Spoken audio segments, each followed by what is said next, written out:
History at the present was certainly something that made me feel so warm inside. 3 years later, on Father's Day 2000, the crowds filled the galleys of the Green and witnessed Tiger make history again. And Tiger Woods is the 100th U.S. Open champion in history. Woods chalks up the largest margin of victory in any of golf's 4 majors, making him only the 5th player to have done so. But missing from the celebration is his father, the man who was responsible for setting Tiger Woods on the road to Pebble Beach. Instead, his mother, Clotilda, is there, and rumors swirl through the gallery about Tiger's now separated parents and Earl's failing health, battling either cancer, a bad heart, or both. Whatever the true reason, Tiger's performance is all that a parent could wish for. He lives to be #1. He lives to win. So he's probably the fiercest competitor I've ever met. For his efforts, Woods walks away from the U.S. Open with $800,000, bringing his earnings for the year to over $9 million. And that doesn't include endorsement earnings. Another huge payday for golf great Tiger Woods, fresh off 3 straight wins in major tournaments. The 24-year-old has now signed the richest endorsement contract ever, a 5-year contract extension with Nike, worth $100 million. Everyone seems to be focusing on getting a Tiger in their tank, and Woods is high-octane fuel for advertisers willing to pay the high cost to sign him. He'll easily be the first billion-dollar athlete if Jordan didn't get there already. It seems wherever Tiger swings his club, he wins, both on the golf course and off. Sports Illustrated names him Sportsman of the Year for an unprecedented 2nd time. And he remains an incredible role model for millions of kids who want to be just like him. I'm Tiger Woods. And throughout it all, while earning both records and record earnings, Wood manages to keep his personal life private. That includes his ongoing relationship with 22-year-old Joanna Jagoda. But if you think this 24-year-old legend is ready to slow down, think again. He will never rest on his laurels. He, right now, as we're speaking, he's probably hitting golf balls somewhere, trying to improve, trying to learn another shot. Endicott is now Tiger Town. Tiger Woods has already staked his place in line to surpass Michael Jordan as America's most recognized sports figure. And if he continues on the record-breaking whirlwind pace he set this year, he's likely to become the first sports figure to make $1 billion in winnings and endorsements.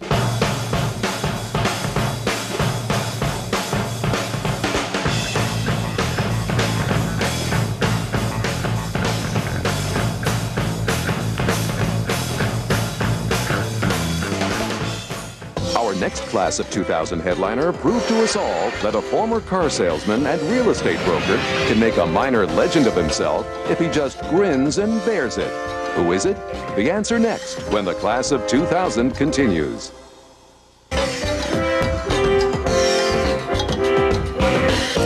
When we first met our next headliner, it was after his careers as a car salesman, real estate broker, bartender, and corporate consultant. Still can't figure it out? Well, how about this? He weighed 250 pounds, and we saw most of it. 2000 was the year of the survivor, and after 39 days on an island, this one came home with $1 million. First, there are 16, then 4, then just 1. The winner of the first Survivor competition is Richard Hatch, the cunning, shrewd, and confident 39-year-old gay corporate trainer from Rhode Island, managed to outplay, outwit, and outlast the final 3 rivals on CBS television's summer blockbuster Survivor. The way to win, according to Richard, is to know thyself. I knew who I was pretty solidly before I got to the island. And that's my advice for the next contestants. You know, they're really going to have to know who they are before they get there. We've exposed how the game can be played.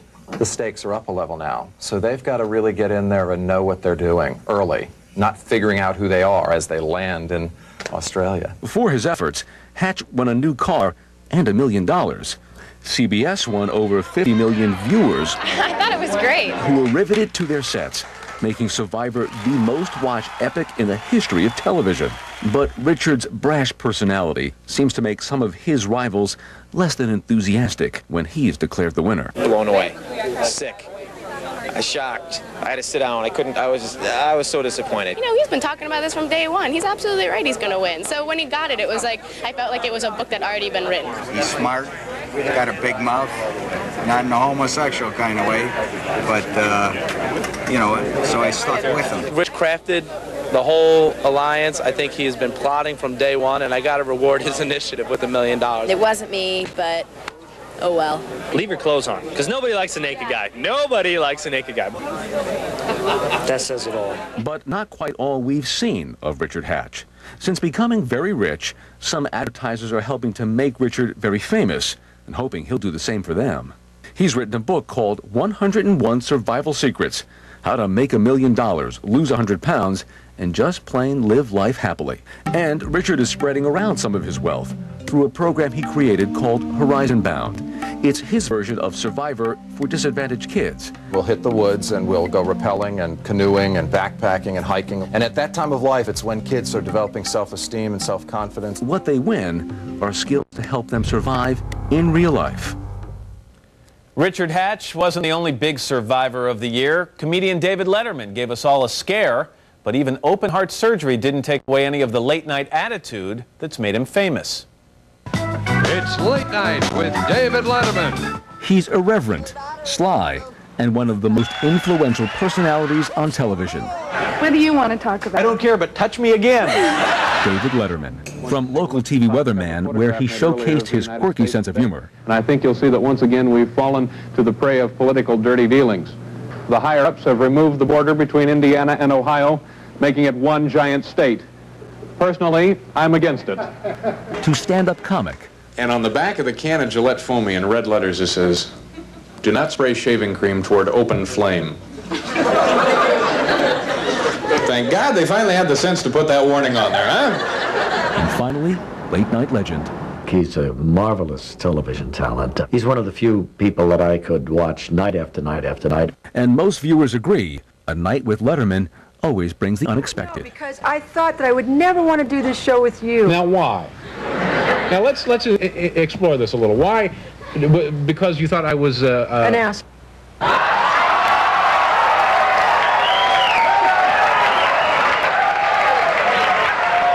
By 1988, Late Night with David Letterman is in its 6th season and more popular than ever. What we've done here, we've come into the most famous theater, the most beautiful theatrical structure in the world, and overnight we've turned it into a lousy drive-in. Thank you. Within 3 years, a surprise announcement puts Dave in the spotlight for a different reason. Johnny Carson, who has hosted The Tonight Show for almost 3 decades, is retiring. The same night as Carson's retirement is announced, Johnny appears on Late Night with David Letterman. But it seems, David, that you are the $1 million winner. Oh, my God! I've won $1 million! What Dave doesn't know is that a decision has already been made. NBC has offered the job to Jay Leno.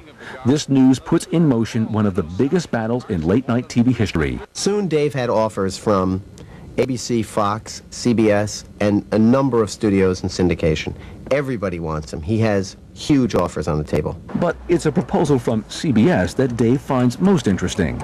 The network reportedly offers him between $14 and $16 million a year, and the opportunity to own his own program. That's not all. CBS promises to put him up against Jay Leno's Tonight Show.